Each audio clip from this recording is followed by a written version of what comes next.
In this lesson, we'll be looking at Ananias and Sapphira in Acts chapter 5. At the end of Acts chapter 4, we find that many uh, of the Christians were bringing their possessions and selling them and bringing the proceeds at the apostles' feet in order to take care of the other Christians. And many of them were, I'm sure, receiving great honor and praise by the other Christians. Particularly, we find mentioned one by the name of Barnabas. Entitled the Son of Encouragement, and he bought land and sold it all and gave it all to the church and laid it at the apostles' feet. And then we're introduced to Ananias and Sapphira in verse 1. Then the word but that begins verse 1 clearly contrasts this action with Barnabas' generous action that we find at the end of chapter 4.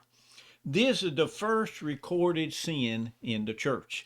Now, obviously, I'm not saying this was the first time that any Christian ever sinned. It's just the first one that we find recorded. Now, in some ways, Ananias and Sapphira was a very good couple. They were married. They were members of the church. As we might say, they were good church-going people.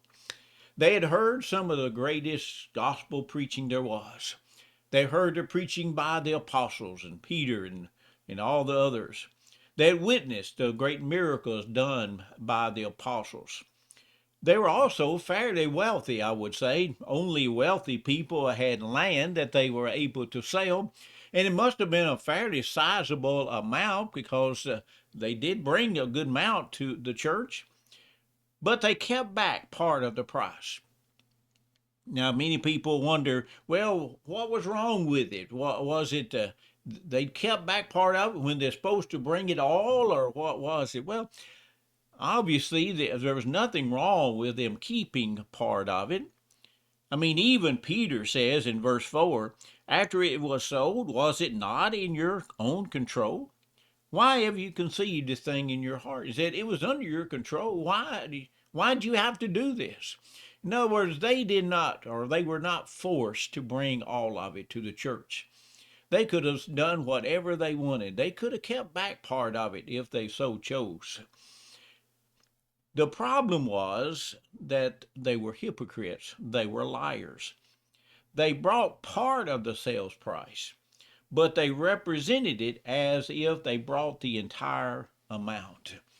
And they agreed together on this plan. This was a planned deception. And that's what hypocrisy is. Hypocrisy is a deliberate deception.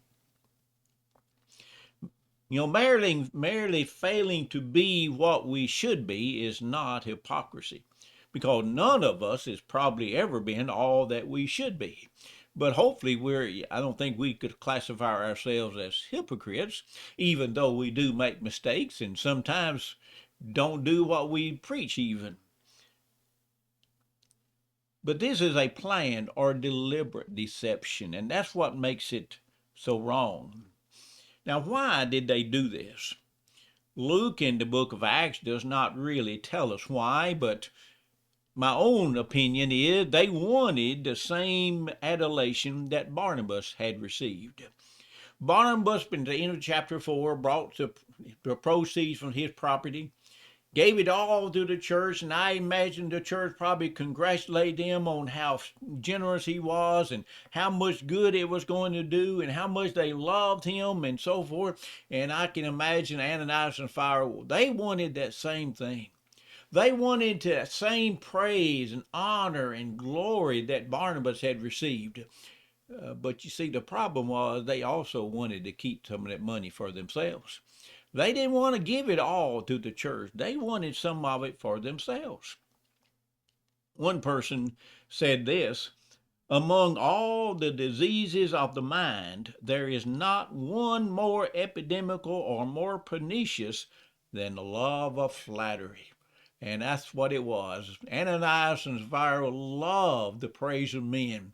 They loved the flattery that our Barnabas probably got from the church, and they wanted that as well.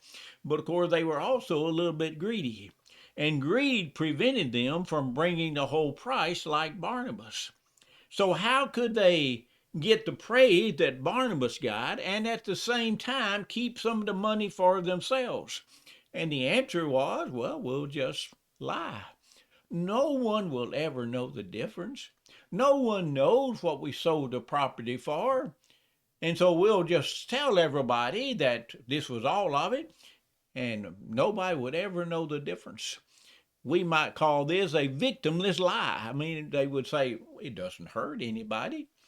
The church is still going to get a good, sizable amount of money to help the Christians, and no one's being hurt by this at all. We're not cheating anybody.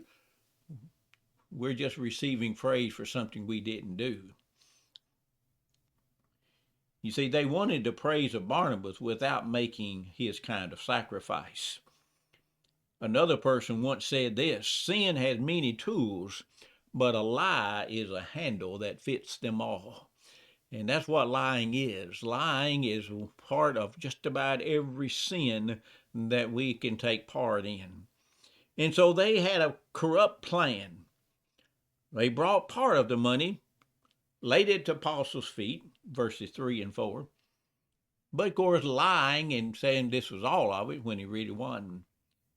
But I can imagine the smile of Ananias. Here's Ananias coming with this big smile and the murmur of approval by the crowd as he lays down this fairly sizable gift at the feet of the apostles. And he's probably expecting Peter's, oh, thank you, Ananias. Thank you for your gift here. This will be a great help to the church. It'll be a great help to so many Christians. Oh, God loves you so much, and God is going to bless you. I'm sure that's what he was expecting. But instead, of course, he did not get that. Peter said in verse 4, "Why have you conceived this thing in your heart? You have not lied to men, but to God." Ananias conceived it in his heart. This shows that this was not against the will of Ananias. Satan tempted Ananias, but he was still responsible for his own actions.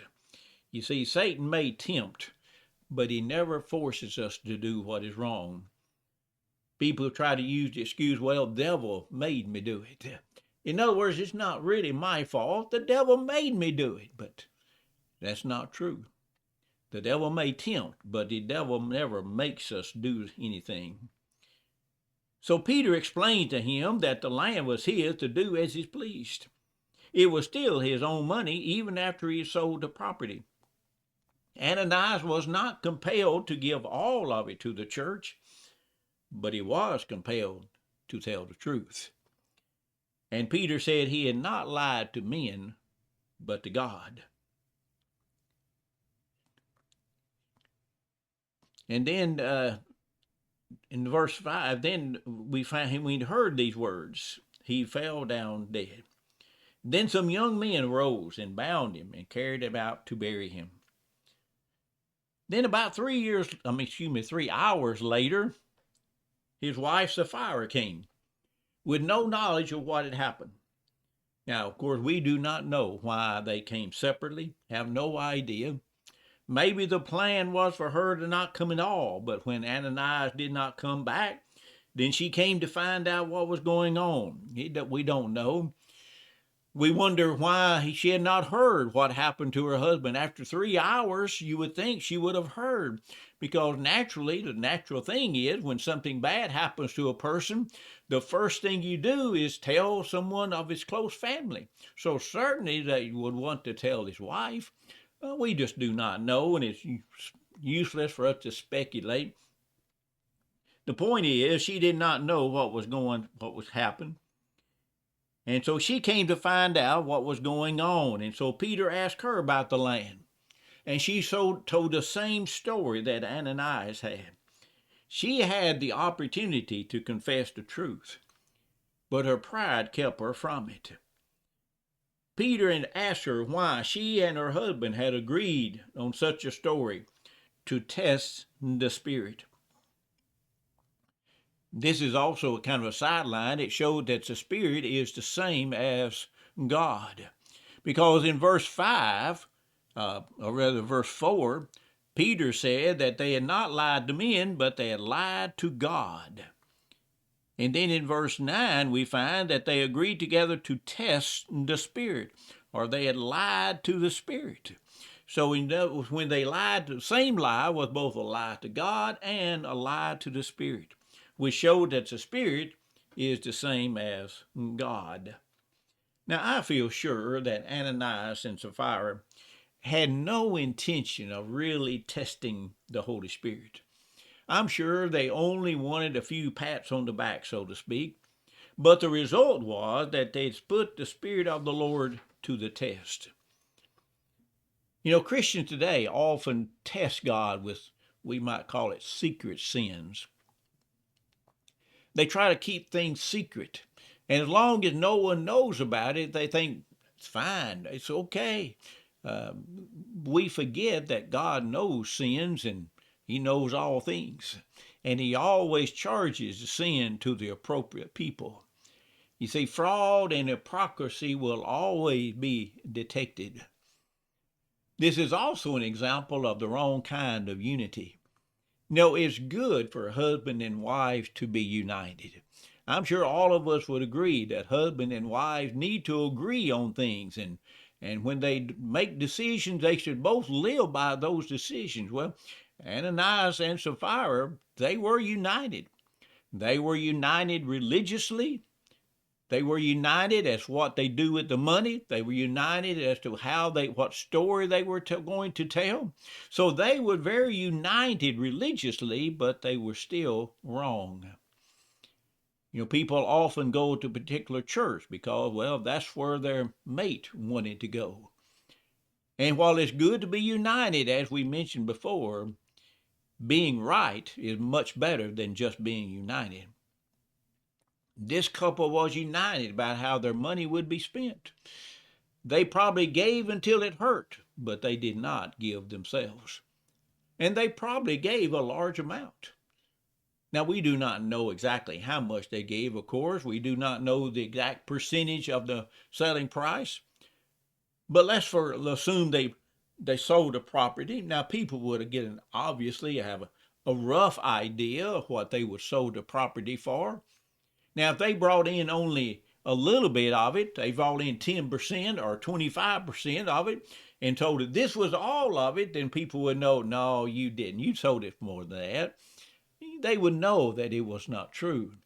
So we can imagine they brought a fairly sizable amount of it, probably a half or maybe even more of the selling price. It was probably a very generous amount as we count generosity today. But it still wasn't enough. They still lied because they did not bring the whole thing.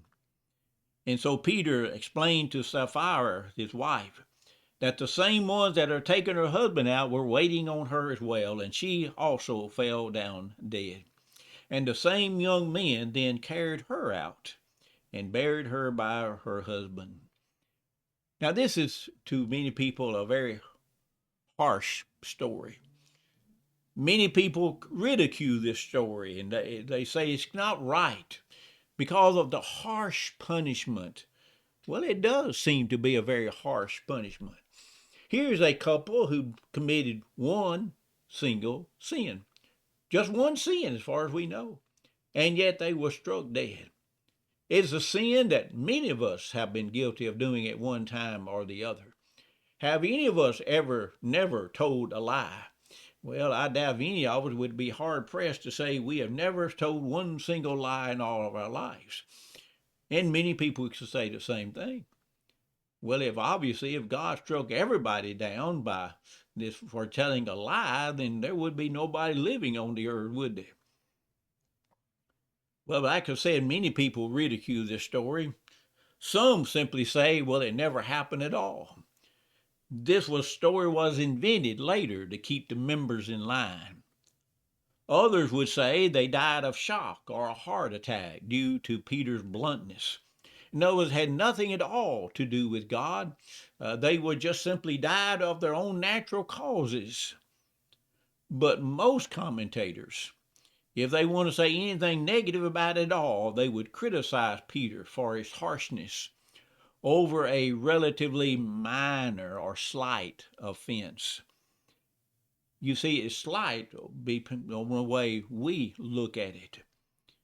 One person, or rather one commentator, made this statement that Peter had not yet fully imbibed the Spirit of Christ. So in other words, Peter made a bad mistake here. He had not yet taken really the Spirit of Christ. He was not as loving as he should have been. He was not as forgiving as Christ is. And he should have not done this, but he did. Because in other words, Peter did wrong. That's really what he's saying here.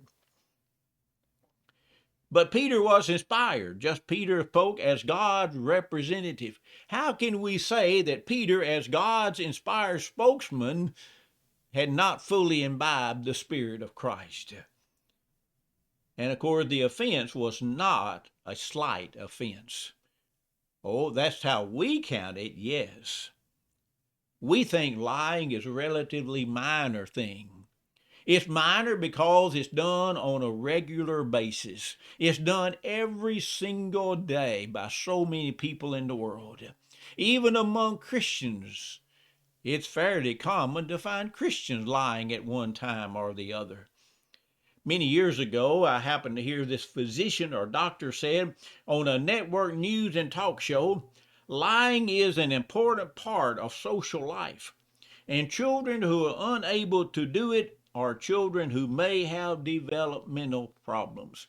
In other words, according to this doctor, he said lying is an important part of life, and we need to learn how to lie. If you do not know how to lie, you're going to have a real problem, because lying is a part of life, and we just need to learn how to do it. Well, I agree in one sense, lying is a part of life, but I do not believe that we must learn how to do it. Regardless of what we might say, the Bible still condemns lying. Proverbs 12 and verse 22, the wise man wrote, lying lips are an abomination to the Lord, but those that deal truthfully are his delight.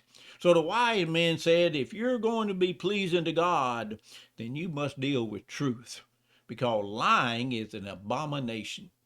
Now the word abomination is a really strong word. It's a word that basically means it's disgusting, or it makes God sick.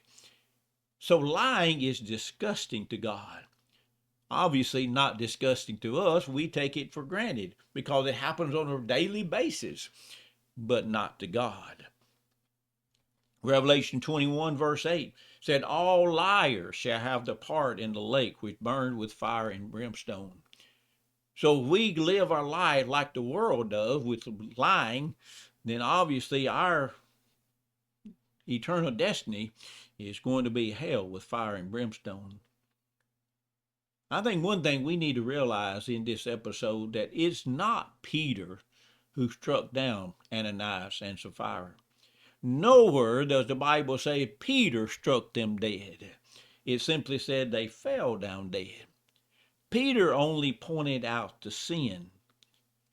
I feel like that he might have been just as shocked as everyone else at the result. You see, the verb Luke uses in chapter 5 and verse 5 is only used in the New Testament in context where someone is struck down by divine judgment. This was a judgment from God. The judgment was not from Peter. Peter did not make a mistake, because Peter did not strike them down dead. God did, and God does not make mistakes. Now, why is it such a severe punishment for a slight offense, as we might think about it? Well, in the beginning of all three dispensations, we find sin was dealt with harshly. For instance, at the very beginning of time, we find Adam and Eve being created. They were living in the Garden of Eden, and of course God told them, do not eat of the tree of life, or tree of knowledge of good and evil, rather.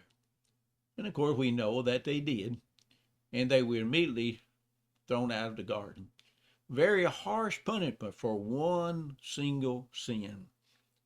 Then at the beginning of the Mosaic dispensation, after the people had been come out of Egypt, and they were told to go to this first city they tried to conquer was Jericho. And of course, they conquered this city of Jericho with ease, with God just simply throw the walls down, and everything worked out so great for them.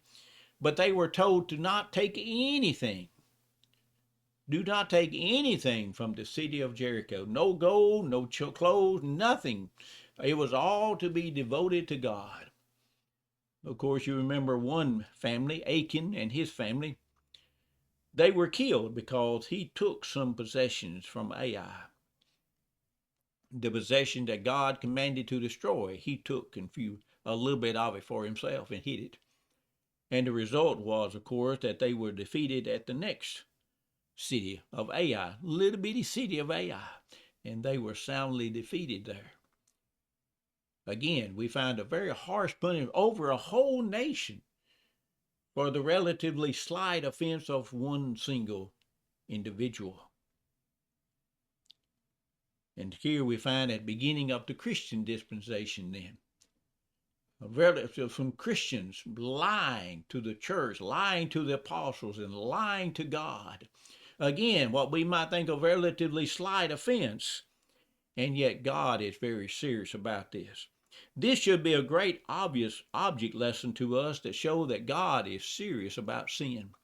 Sin is not something we can ignore and try to say that, well, this is a small sin. You know, we all want to kind of divide sins up in some big sins or little sins. And I'm sure all of us would say that lying it would be kind of a little sin. Certainly it's not near as serious as adultery or murder or fornication or idolatry or something like that. Those will be minor sins. And yet, for God, it's not. Sin is sin. God is serious about sin. And then we see the result of this punishment. Now, we might think, after this harsh punishment on a very small sin, that everybody would be so scared that they would never want to become a Christian. Because after all, one single mistake and, well, I'm dead. I don't want to do that. But that's not what happened, was it? Twice it is stated that great fear came upon the church. They feared not death, but they feared God. The church grew tremendously after this, chapter 5 and verse 14, and believers were increasingly added to the Lord, multitudes of both men and women. This story should be a great lesson for each one of us. Can any of us who are members of the church look at the unmarked graves of Ananias and Sapphira without somewhat of a shudder? You see, God did not strike this couple dead for so-called big sins. As far as we know, they preached no false doctrine. They were not guilty of the big sins of murder, theft, or fornication. They were not guilty of teaching false teaching, as we said. They personally injured no one. You might say no one was hurt by this sin. It didn't hurt anybody. They just simply told a lie. They told a lie in church so that people would think they were better than what they were. But how many times do we do the same thing? How many times have we told a lie? That's really what it is. We don't call it that, of course, but that's really what it is. Because we want to look good. For instance, someone tells you about some kind of problem they have, and we'll say, oh, I'll be sure and keep you in my prayers. Well, do we do it? Now, we have to answer that for ourselves, of course, but do we do that? If we don't, then we're lying because we said we were going to do it. And if we don't do it, then we're lying because we don't want to say, oh, just forget about it. I don't care. We don't want to say that because that makes us look so bad. It makes us look so unloving and uncaring. We would never tell anyone, I don't care about your problems. So we'll simply say, I'll pray for you. because that makes us look very kind and godly, doesn't it? But if we don't actually do it, then of course we're nothing better than Ananias and Sapphira. How many times do we say that we intended to visit someone, but we just never got around to it, or we kept forgetting, or just didn't have time, or whatever? Well, in most cases, we probably could have visited them if we wanted to, but we didn't have time because we never did really want to make time. We never really intended to go visit them in the first place. Because we don't want to say that I did not really care enough to visit you. I had another thing more important than coming to see you. We don't want to say that. So we'll say, I intended to do it, but just never did do it. You see, that sounds a lot better, doesn't it? But is that the truth, or is it simply nothing more than a lie? You see, how many times do we say things like that, which is really a lie, but we say it because it makes us look better. It makes us sound so much better than what the truth really is. Well, that's really nothing more than what Ananias and Sapphira did. And of course, we look at what we do and we think, well, that's no problem. Everybody does things like that. Well, maybe everybody does it, but maybe we shouldn't do it. You see, what Ananias and Sapphira planned to do was basically a good thing. They sold some property and they were going to take some money and give it to the church. Obviously, that's a good thing. But the reason they were doing it nullified the value of their giving. The reason was not because they loved the church and they loved the fellow Christians so much they wanted to help them out. What they really loved was the praise of men. And that motivation nullified any value they might have got from their great gift. Now, obviously, the church was still benefited. The Christians who were in need were still benefited from their gift. But Ananias and Sapphira obviously received no value from it because they gave for the wrong reason and they lied about it. That makes us, each one of us, need to be very careful. We need to make sure that we give for the right reason and that we do not lie about what we're doing. God loves the truth, and God loves people who tell the truth.